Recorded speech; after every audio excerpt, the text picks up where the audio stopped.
Жақында Нұрлан Смағұлов ағамыз Қайрат бас бапкеріне көлік сыйлап, Темірлан Анарбековке ноутбук сыйлады және сол сыйлығы қызу талқыға түсті. Тіпті Нұрлан Смағұлов ағамызға ашулы жазылған постты да көрдім, және бұл жағдай жайлы менің пікірім.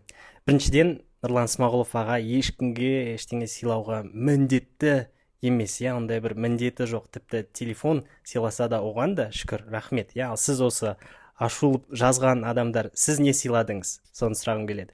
Екіншіден, жас спортшылардың карьераларының басында әртүрлі құмарлықтар, соблазндар өте көп болады.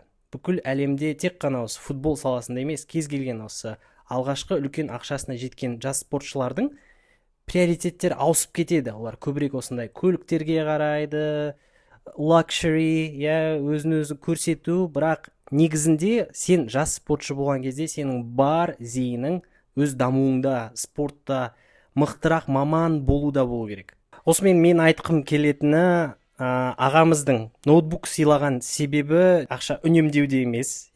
Бұл кісі Қазақстанның ең бай адамдарының бірі, қаласа 10 көлік сыйлай алушы еді.